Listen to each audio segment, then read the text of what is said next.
Canada, side opposition, side opposition, welcome to this debate. Our motion is that this House believes that this House would introduce the same-sex schools instead of the mixed-sex schools.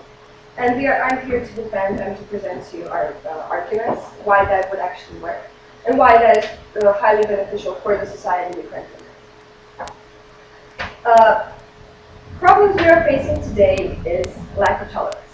There have been many NGOs that are trying to show to people, to prove to people that we are all equal, that we should all be respected. And that is what these schools actually do. By these schools, we are forming a more tolerant society. More tolerant society, especially towards gay people. Gay people are the ones who are being discriminated to this very day. They are not able to go out there freely to say who they are, to say what they are. They're constantly being bullied. Please. What's your definition of the single-sex schools? Single-sex schools are the schools that only one gender goes. Only one gender affects. Okay. Oh. And we are talking about primary and secondary schools, universities. Thank you. So we are facing a society that is highly intolerant towards gay people, and how are these schools actually going to help?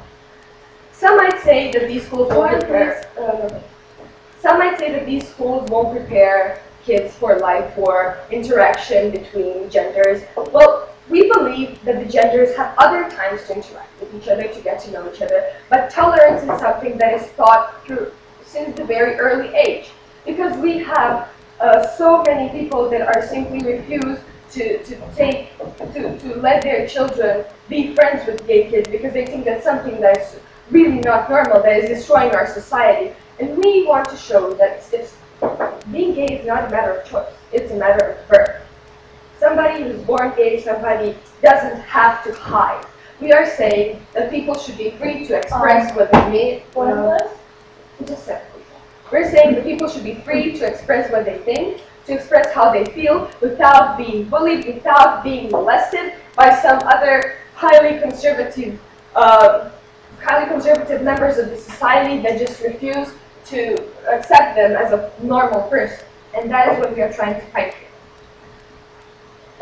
Can you have your point? You're talking so much about the homosexuality, so do you really think that all the people in the single-sex schools are gays? Of course not. Of course not. We are saying that the people who go to the same-sex schools are going to accept gay people. If they feel gay from any point from the primary to the end of the secondary school, they will be free to say so. They will not be judged. They will not be molested by anyone. That is what we are trying to promote here. Other point that we are trying to defend is objectifying of women and men being violent towards each other. And why is that so? I'm not talking violence in general. I'm talking about this. Well, objectifying of women is the first issue we are going to face here. We see girls from the age of 12 or 13 putting tons of makeup, wearing highly uncomfortable clothes, wearing very high heels. And why is that so? With those very short skirts, they do not show other girls that they're pretty, they show boys that they're pretty. They become women at the age of 13, and we believe that that is simply not correct. That is not how it's supposed to be. We believe that if girls are surrounded by other girls, it won't create that much of a competition between them. No, thank you. Competition in the way that they're trying to impress guys. They're trying to be the most good-looking one, and just to attract the attention in a completely wrong way. We're saying that objectifying of women is something that started from the early age, and the boundary of age that girls are trying to look, I'm going to use the word slutty, is just rapidly going down.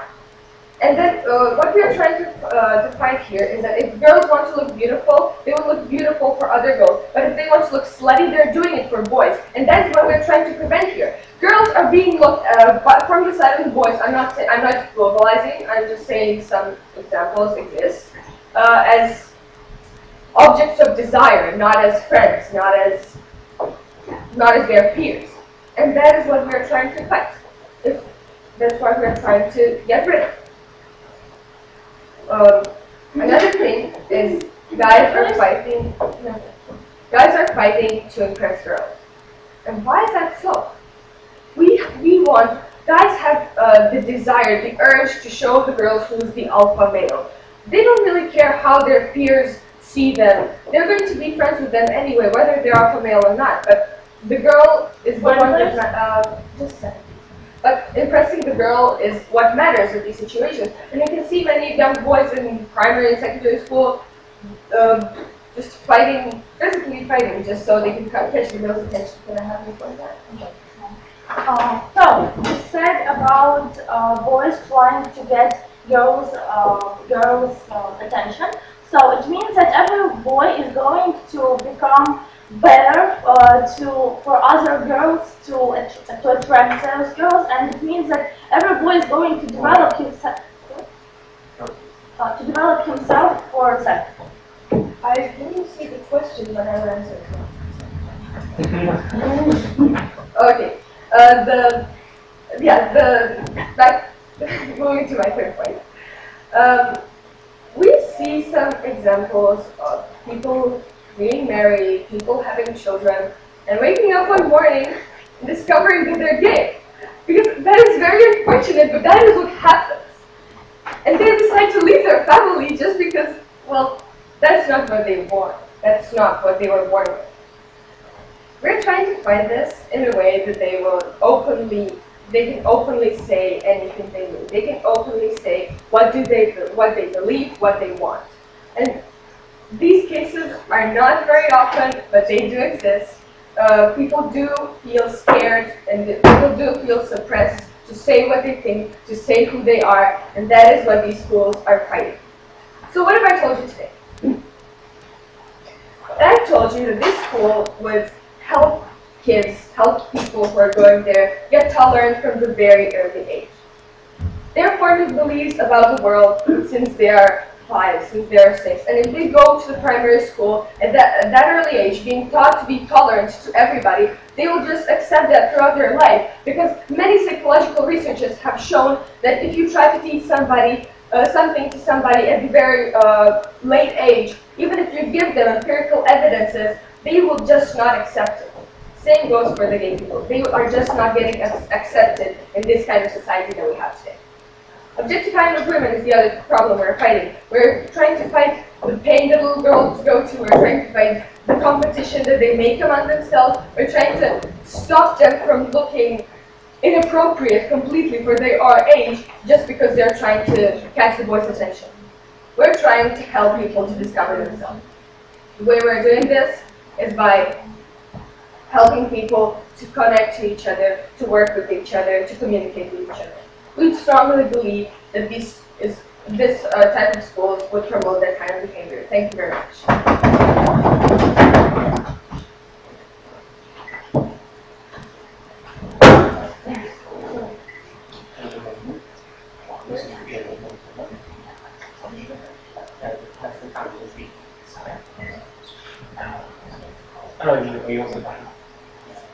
Yeah.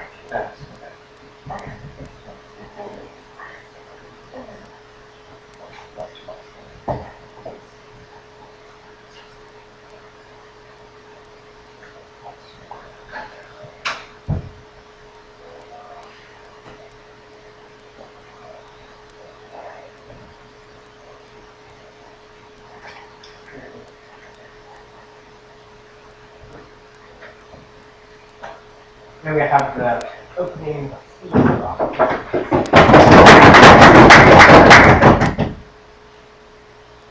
Good day, ladies and gentlemen. I'm the first speaker of the team Talking Heads from Ukraine, Maria Makarova. And firstly, I want to talk about the theme of gays and lesbians, bisexuals, people with different sexual orientation that was mentioned many times in the first speech of our opponents. Actually, gay is to be gay is not the choice. To be gay is what we are, or is what they are born. And why do you think this intolerance to gay people appears? Because people don't know what they are. They are afraid of. They are afraid of people they don't fully understand. I want to say that the single-sex schools even increase the level of intolerance because of disinformation. Children are not told much about the opposite gender. They are not told about the relations between different genders and between the same gender. No, thank you very much.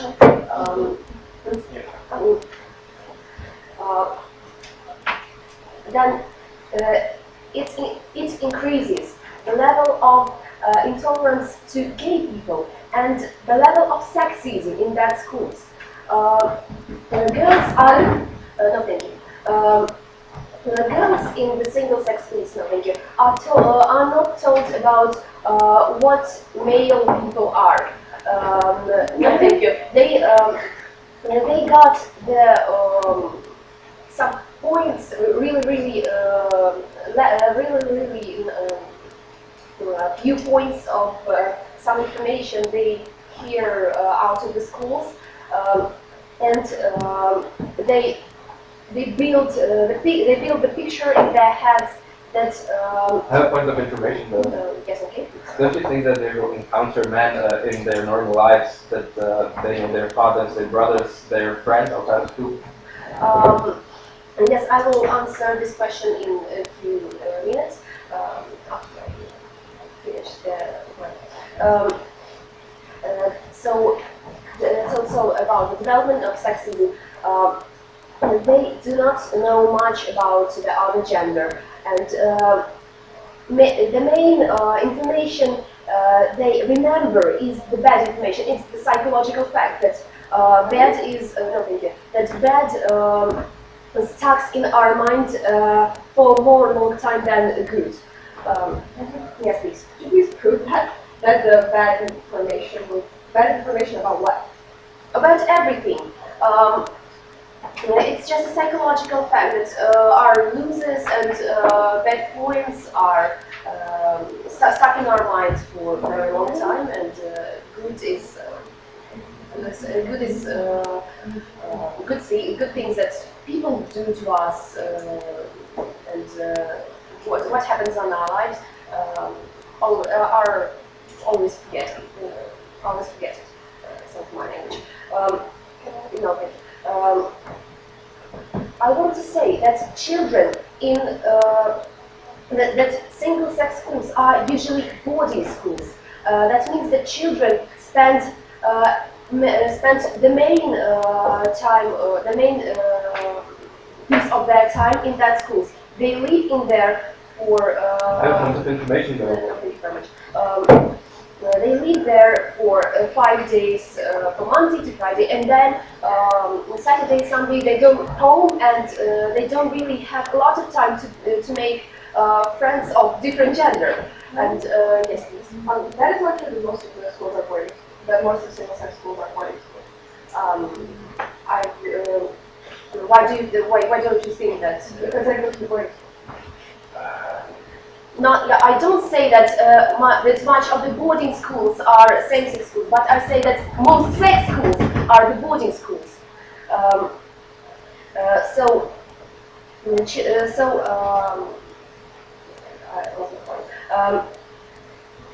I want to say that children in single-sex boarding schools do not have a lot of time to know much about the opposite gender and to know much about other people. And in boarding schools, they are really badly controlled.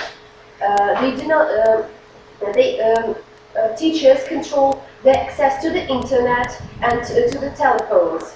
And then they check who were they calling or messaging. So who were that people? That is an interference into private lives. badly affects the children that affects every child. No, thank you very much. Every teenager, every child wants some freedom. These schools destroy them physically, psychologically, because they have no choice what to do. No, thank you. They have no choice whom to call and whom to make friends with. Even if they have some opposite gender friends in real life about the school, they can't talk to them and connect them inside the school, from inside the school. No, thank you very much. Because in single-sex schools, a lot in main percent of single-sex schools, connection with some cooperating and friendship with people of opposite gender forbidden. I forgot about our criteria. Our criteria is the harmonic and tolerant development of the youth. I also remember that our opponents told us about girls being, as they said, slutty to impress the boys. It is really not that fair, because every gender wants to impress the other gender, but it is the matter of parents and teachers to tell them how to do it normally, not being slutty, and the boys not push themselves every time to impress the girl. So that's not the matter of they are in single-sex schools. They are not told about how to normally impress them. And when girls go out of that schools, they actually become slutty because they don't know how to normally impress the opposite gender. It's all for me. Thank you very much.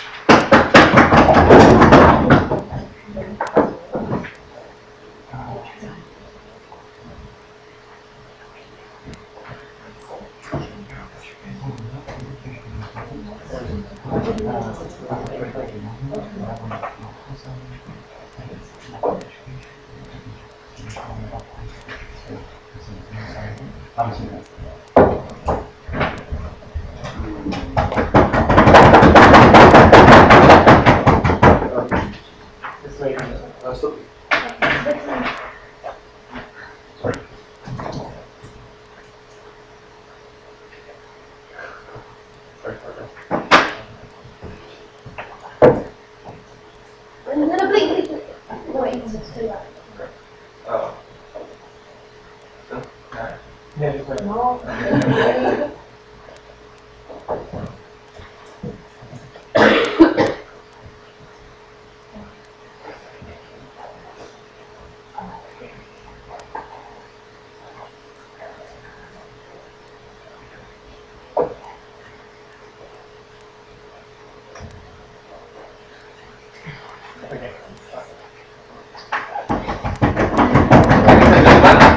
As the second speaker of the side of government, I would like to rehabilitate our model, as well as respond to what has been said in the first speech of the side of opposition, and then bring in my own substantive argument concerning distraction of boys and girls in co-educational schools.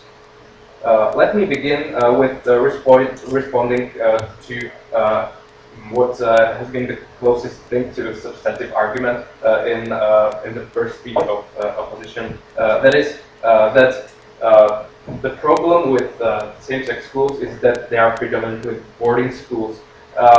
I'm not sure whether this is the case today. It might or might not be. I really doubt that. But if we adopted our model, that would mean that all of the current schools would be turned into same-sex schools, and most of current schools are not boarding. So that would mean that, no, thank you. That would mean that that the vast majority of same-sex schools wouldn't be boarding, and therefore the arguments that we have heard concerning over control of the children and other menaces of boarding schools would not stand at all. Therefore, we believe that this argument is largely fake news and does not stand. I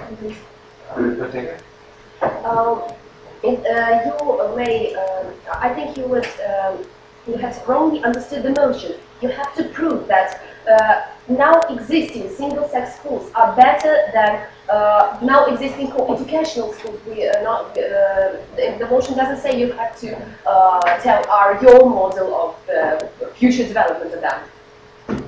Well, of course, if we support same-sex schools, then we would want them to be predominant, and that would mean that that they would not be predominantly boarding schools. Anyway, we do think that boarding schools have their advantages, like better concentration on learning and so on, and that the control that you were talking about is probably from some totalitarian state, but not from the boarding schools that we know from civilized cultures. No, thank you. Now let me rehabilitate our arguments concerning lack of tolerance that is in our society, and that would be improved by single-sex schools. We were told by the side of opposition that to be gay is natural, that it is not something to be learned during life. We totally agree with it. It is given by nature.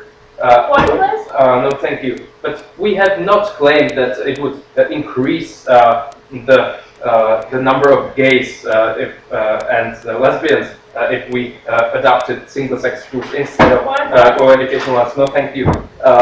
It would only mean that the exposure of young people in their early age to homosexuality would be higher by virtue of the fact that the probability of there being two gays in the same class would be twice as high. Therefore, this would lead to greater toleration because if someone is exposed to something on a daily basis, whether it be homosexuality or some minorities or whatever, means that this fact will become more habitual, something that is ordinary in their lives, and therefore not something strange to be feared as we see it nowadays. No, thank you. Concerning objectification and violence, the side of opposition told us that this is the matter of parents to teach their children not to dress in a slutty way or to become violent to other boys in case of the male sex. Well, they apparently blatantly fail in this.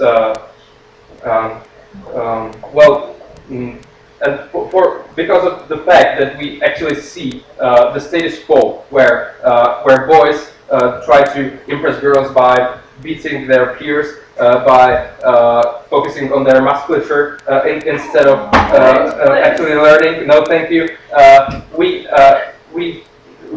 are of the belief that only introducing single-sex schools can make the status quo improve. Now, let me move to my own substantive point, own substantive argument concerning distraction. Now, single-sex schools would decrease the level of distraction at the classroom, and I will explain you why. Now, if you have two sexes in one classroom, then the majority that is, of course, attracted to the other sex is going to be distracted by the attractiveness of the members of the other sex. For example, boys are impressed by girls' cleavage. Thank you. Yes, you're talking that in single-sex schools are a lot of gays, so those gays will be sitting and be attracted by the beauty of other boys. No, you have still fully understood our motion. We don't say that there are more gays in single-sex schools. Only that the exposure of the boys to homosexuality is higher, but there is also the same percentage of gays by virtue of this phenomenon being natural, roughly 4%. Let's say. No, thank you.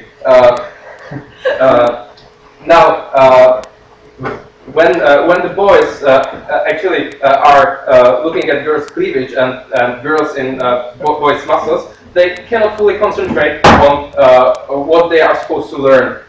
They lose memories. I right now am nervous because of the beautiful girls on my left-hand side. I cannot even concentrate on my argument. So the thorough analysis might be left out, but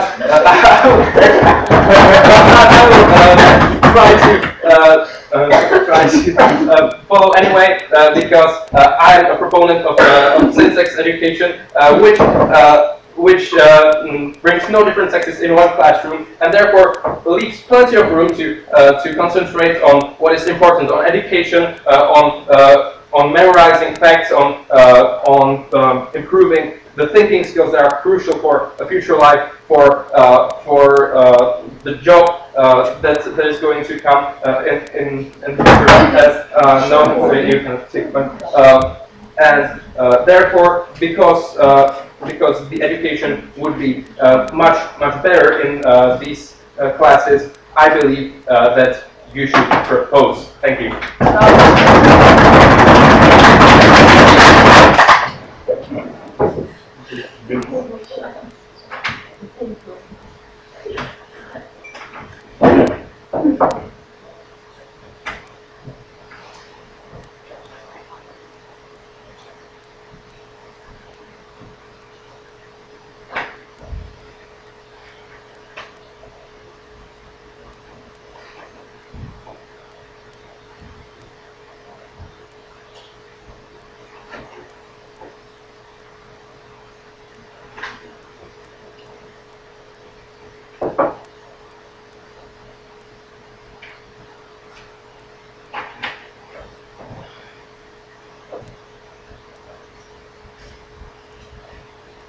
Just a reminder that you aren't allowed to send notes to this either. Oh.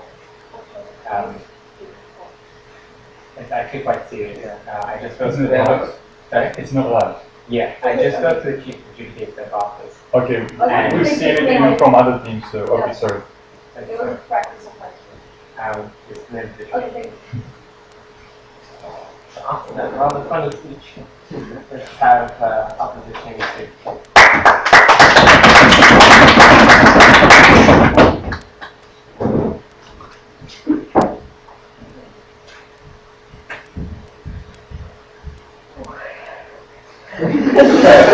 It would be hard after that speech.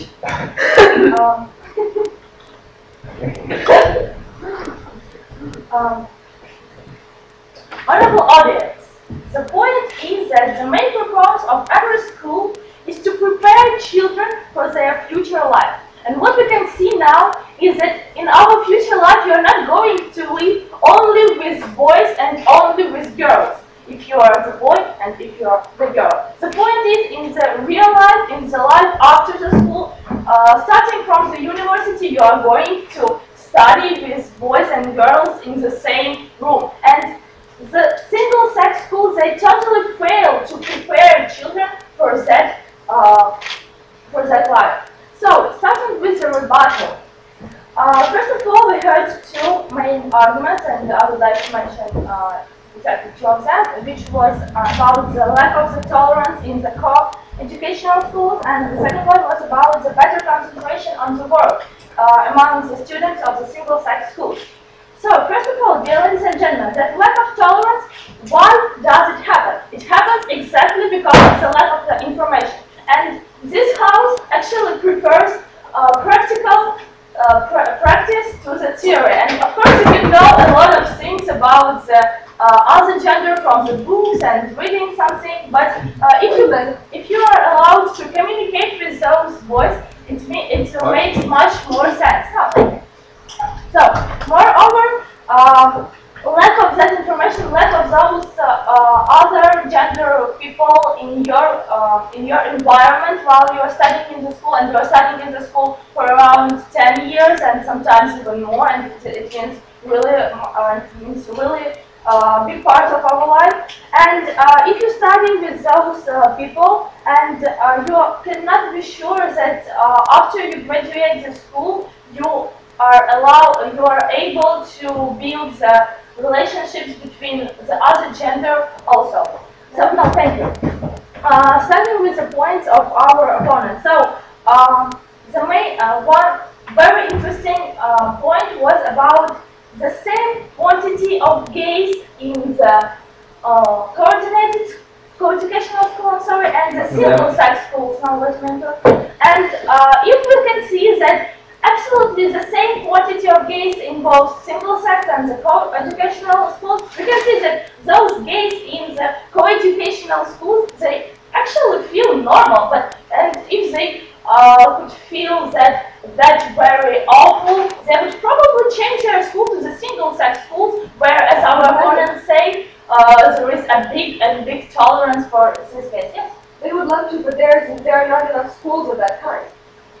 That's what we're trying to propose. No, dear ladies and gentlemen, that's not the question, because in our country, in our Ukraine, we can see a lack of the students in those single-sex schools. And for example, if you can see the school for the co-educational school, which is for 2,000 people, and the single-sex school, which is also for 2,000 people, but you can see that there are no free places in the co-educational schools, and there are lots and sometimes even the half and more places in that single-sex schools. Moreover, it was a point about the girls becoming women in the age of 12 and 13 years. But what about that time when about the last century and the pre-last century, when girls were actually going to marry in that age? And I think that is not the point. Yeah. Do you want to return to that age? I do not want, that's not what I was saying, but I said that it was normal actually, and it's a time when girls are really becoming women in the biological sense. So that's the point. No, thank you. And moreover, it was a point about girls looking slutty, as it was said, and I think it's a bit rude word for that. And we think that it's not a matter of the co-educational schools; it's a matter of fashion, because as we can see now, as the fashion goes, as girls, the same girls dress as the fashion goes, and it's not a problem with the co-educational schools. Moreover, let's talk about our constructive case. So, talking about our constructive case, we are going to prove you that those single-sex schools, they are not so brilliant as our opponents propose, because we've got three main points to prove our mind, and these are: first of all, it is an interference with the private life, and it was said that the major quantity of the single-sex schools, they're actually boarding school, and 95% of the whole single-sex schools are boarding schools in Ukraine, as you can see, it is our native country. So, and what happens in those schools, in this kind of single-sex schools? First of all, those children who are studying in those single-sex schools, they are not choosing themselves to go to that kind of school most of the time, and their parents decided it would be better for those people to go to that kind of school, and it also violates the right of the the right of the child to choose whether they want to study there or in that. Yeah. Moreover, there is a badly and a very high level of control in that single-sex schools, because there is no point of studying only with girls for one half of the day and then going somewhere and communicating and with other boys, for example. And this is why the teachers and the other staff of that school, they are going to control the private life of those students. And it happens with the help of the controlling their mobile phone calls. And this information is really true, because we can see that from the internet blogs of the people who graduated that single-sex schools. And as we can see, and I can assure you that they are absolutely not happy about studying at that kind of school. Moreover, which is one and very crucial fact, is that children after graduating that school, they are not adapted for the future life. And as it was said in the beginning of my speech, school should prepare children for their future life. We are not living in the world where only one gender lives. We are living in the world where two genders live. And if you propose that kind of model for better concentration, so it means that after you graduate the school, you should study in the university with the same gender as you are. You should go to the work where the same gender works, and it means that all of your life should be in that way for the better concentration on the work, as you said. And moreover, there are some moments of the life when you wake up and you go to the work, and if you are going to the work, you will probably meet those girls, and will it also not help you to concentrate? So this is the question to you. And our house believes that those single-sex schools, they are not preferable to co-educational schools, because they are totally irrelevant for our modern life, and they are not going to adapt children to the future life. Thank you.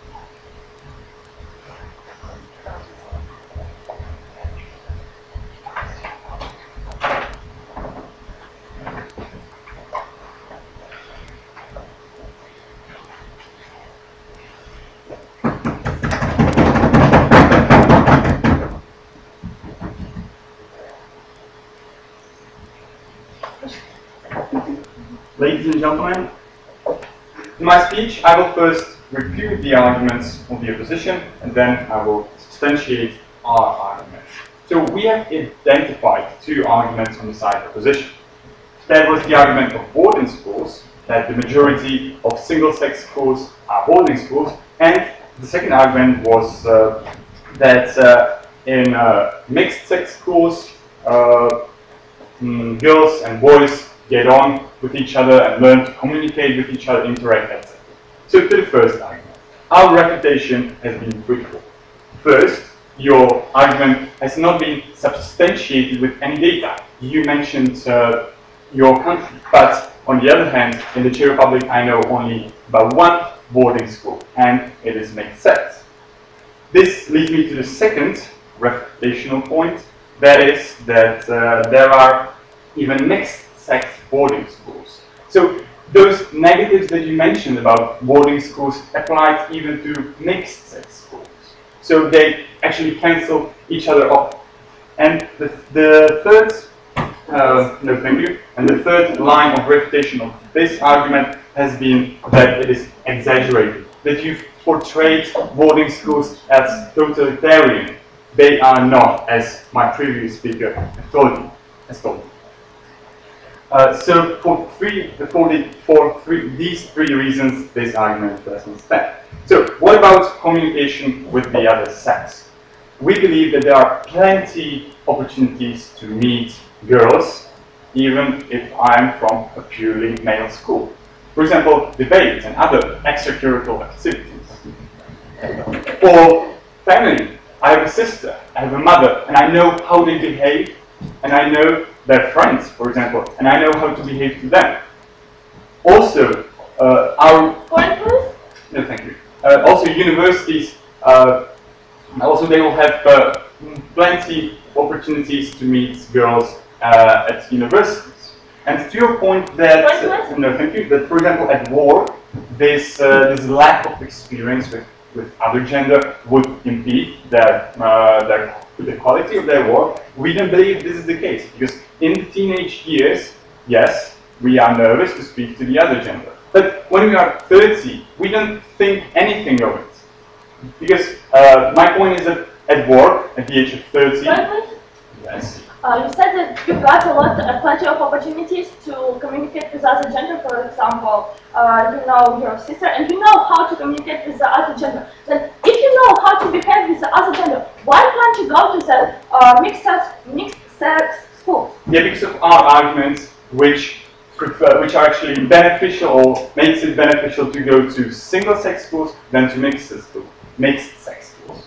So, our argument, we had basically three arguments, and the consequences of these arguments were that society will be better off, it will be more tolerant to gays, because in single-sex classes there are logically twice as much men and logically twice as much gays. So we have told you that if men are exposed to gay couples, the likelihood of encountering gay couples or gay people is twice as high as in single-sex schools. The same applies for lesbians and in girls' schools. They will meet homosexual girls, and they won't be as intolerant to them as if they went to mixed-sex schools. Why is that? Because in mixed-sex schools, the vast majority of students, of peers, are heterosexuals, and homosexuals will fear, they will think it normal to be heterosexual, not to be homosexual, because they won't see that much of homosexuals in comparison with heterosexuals. Great, but okay. Don't you think that the point of view on the gays and lesbians is not actually going to be taught in the school, but for example Russia, where recently there was a law that against the propaganda of homosexuality. Don't you think that it's not the point of the school? Yes, we believe that this law is bad, that Russian society is not good. We are defending gays' rights, and same-state colleges or secondary schools and primary schools actually promote tolerance between people. So, this was the first consequence. Society will be more tolerant. The second concerned better education in same-sex schools. Because as my previous speaker pointed out, boys and girls won't be distracted by each other, so they will focus more on education. This point has not been refuted. And the third consequence of our the third benign consequence of same-sex schools is that individuals will be better off. We've told you about violent boys vying for girls' attention and liking. This hasn't been refuted. And we also talked about girls with skimpy dress. This has been addressed by the side opposition, and I'm now going to rehabilitate it. Your refutation has been twofold. First, that it is natural for 20-year-old girls to be sexually active. It was your underlying assumption. We believe that it belongs to the era long gone. I don't believe that you, at the age of 12, would accede to any romantic relationship. That's why the official age of consent is 15, 16 in countries in general. What was? Nothing. So we don't believe that 20-year-olds should attract the other sex for something. And the second point was that it is a matter of fashion. We believe that this fashion is not good. As my first speaker told you, this kind of fashion of short dresses, short dresses, I don't know the word, and big cleavages is objectifying actually women. It makes them objects of sexual desires. And this is not good, because we believe that there is more to women. There is intelligence, there's sense of humor, their charisma, and things like that. And the third point that relates to the beneficial effects to individuals is to families. We've told you that at same-sex schools, boys and girls are more likely to find their homosexuality. And because there are more, as we've explained, there are more gays and lesbians, they think it more normal, and they will realize, well, I'm gay as well. And it's better to find at the age of 15 than at the age of 40, when you have family, children, and a life to ruin. That's why I beg you to propose.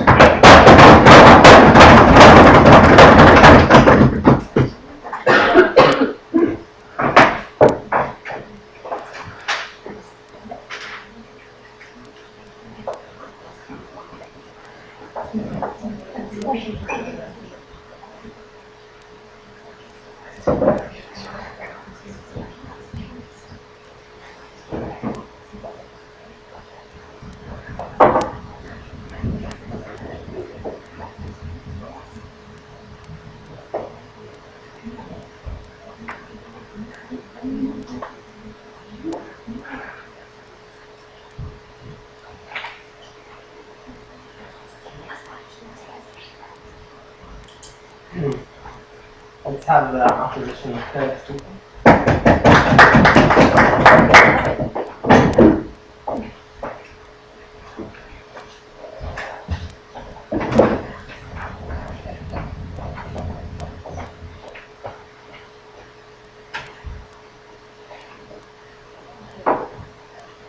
So, honorable judges, dear opponents, and my teammates. So today's motion is that our team prefers not single-sexual school. So I want to start with rebuttal the points of the proposition side. The first one, there were a lot of words about homosexualism that they find the tolerant in their single-sexual school. But what will they do after finishing this school? Another one. About the appearances of girls. What is it bad if girls try to look better? Is it bad if girls try to be beautiful? Yeah. About fighting between boys. I want to say that boys can fight because of another boys, not because of girls. Another one. 1 minute. Oh, wait a minute, please. Another one. You say that single-sex school help people to work to cooperate with each other. So yes, we can cooperate only with the same sex, but not with the other one. Please, your point. Our point is that the violence among boys is caused by the fact that they compete for girls, and it's caused by their parents. But you know, they compete with girls because they like girls. But in the single-sex school, you said that there are a lot of gays, so they can compete on each other. No, wait a minute.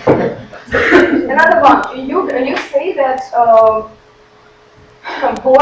that girls attract attention of boys using their looks.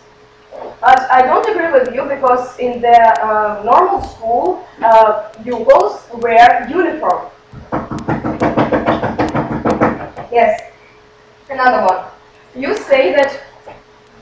Another one. You said that. Wait. You said that you have a relation with your sister and your mother, but it is another relation. You must be ready for the relation with the other. Wait. With the other sex, not only for your relatives. Another one point. Yeah. Okay. So that it's a different kind of relation, but according to Freud, your mother.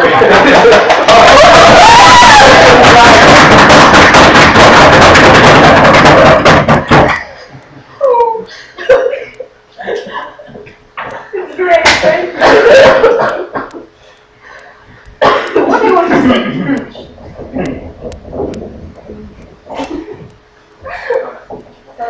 Sorry.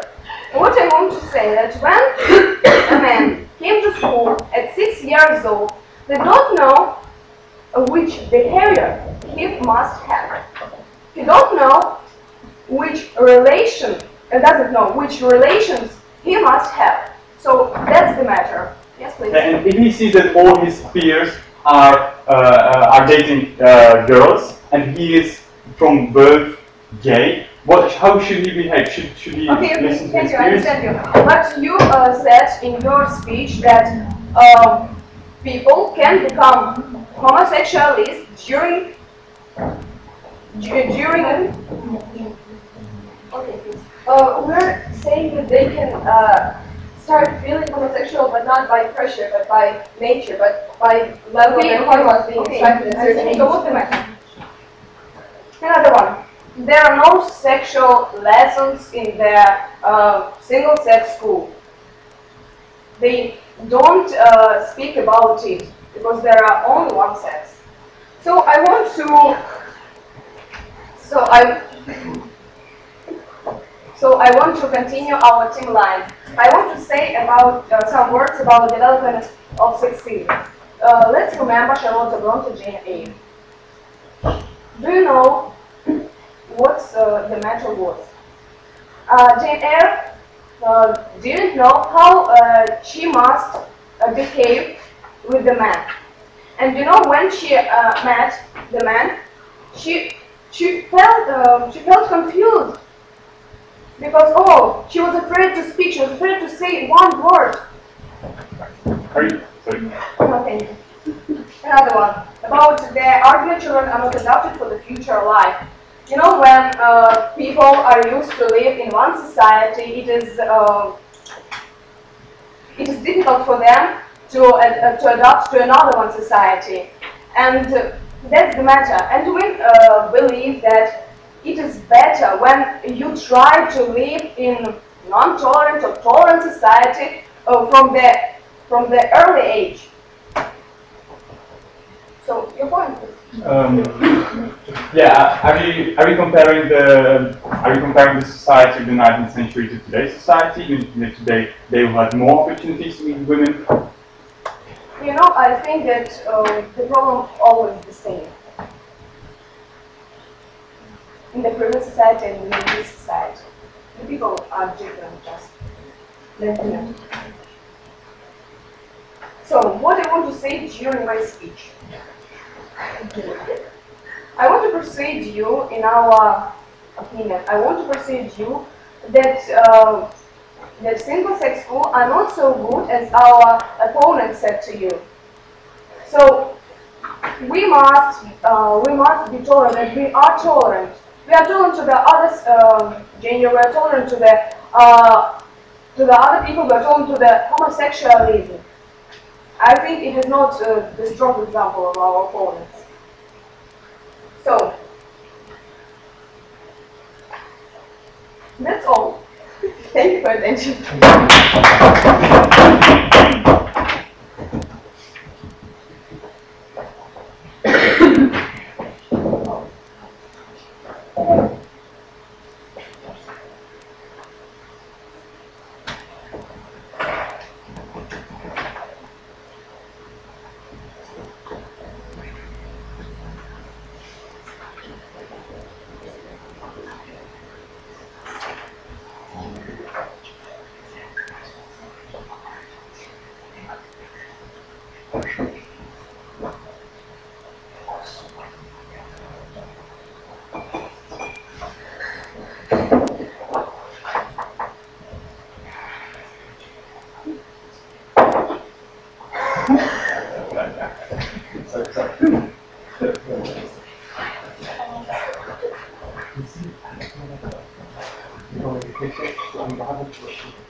Just a note to the opposition.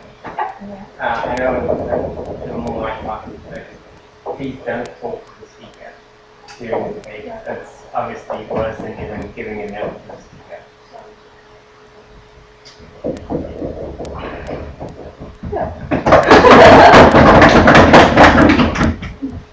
So, honorable audience, concerning the POI of our opponents during the last speech, the third speech of our team, which was about the Freud, who said that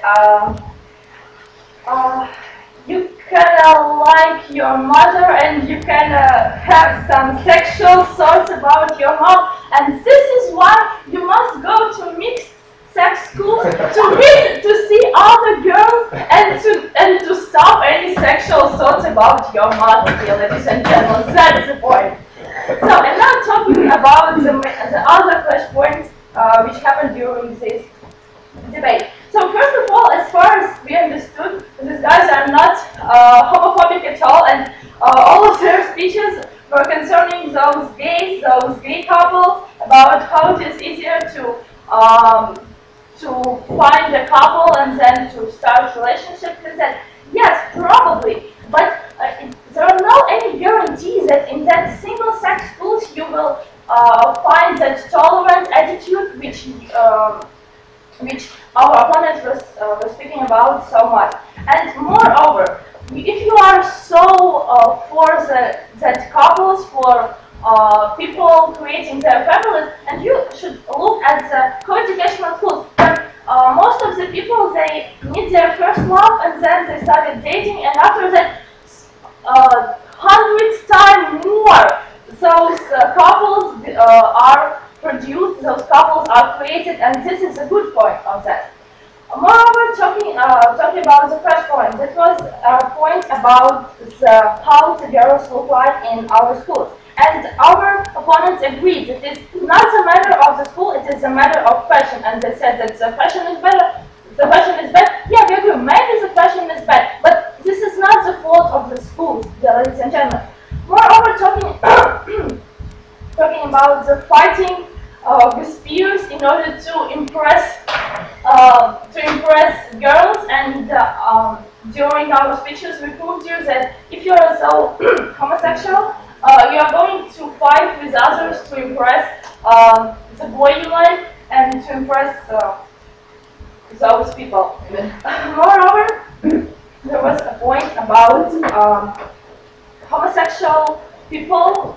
There were so many thoughts about the homosexual people, and I should mention it.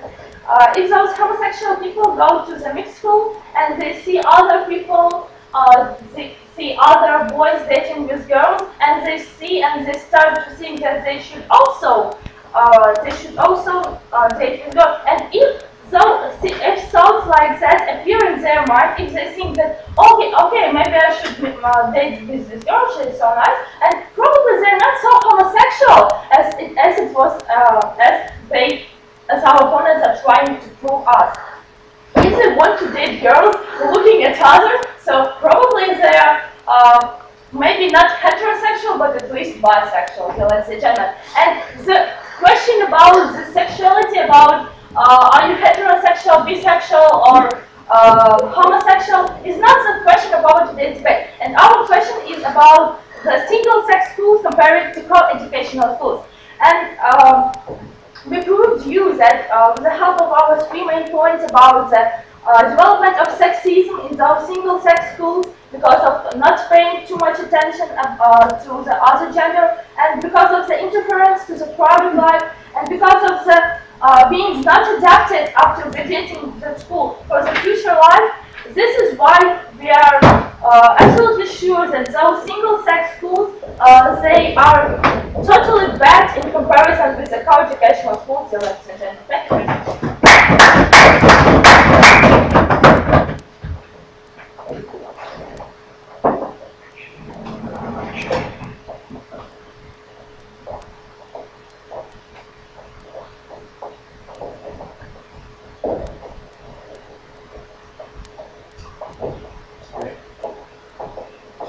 Thank you for the opposition case. Let's have a wrap up of the proposition.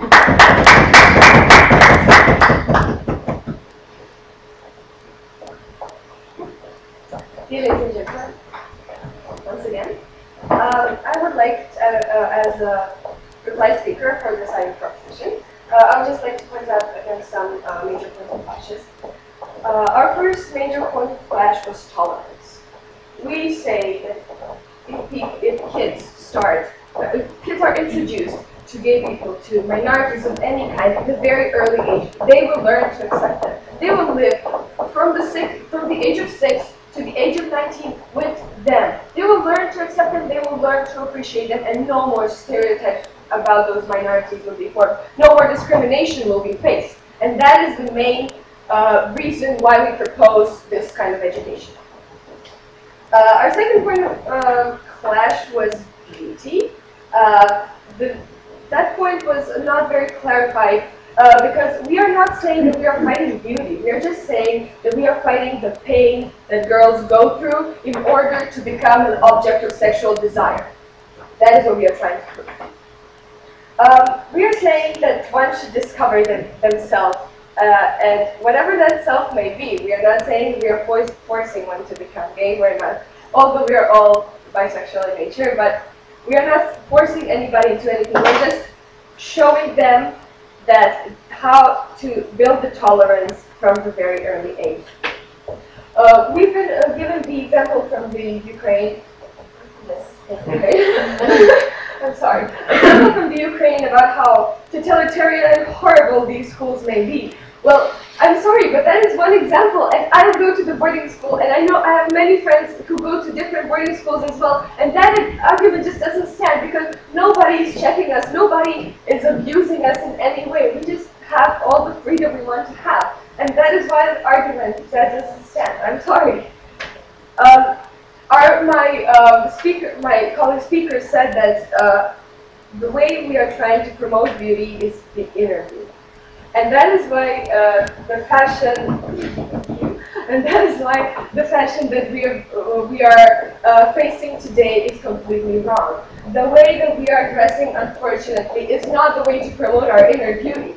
We do that through many other ways, through, of course, meeting with different people. And here, you're trying to show us that 24/7 for 10 or 15 years, kids will be going to that school and not meeting other gender. Well, that's not true. We go to school for 6 hours. We have so many opportunities, so many parties, so many debates, extracurricular activities to meet the other gender, to learn how to talk to them, to learn how to interact with them. And that is why the argument of them not being prepared for life just doesn't stand. Because that time spent in school should be spent by being focused on the studying, being focused on the academic development.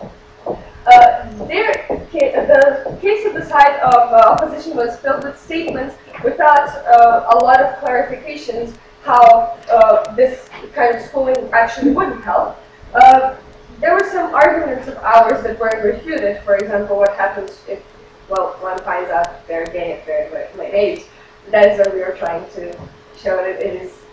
This school would prevent that. And we believe that we completely refuted the boarding school argument, which is one of the strongest arguments on the side of the opposition. So to conclude this debate, we believe that we have shown throughout many examples and many arguments why this school would spread tolerance from the very early age, and why it would stop stereotyping, stop discrimination, and that's why we're bringing you to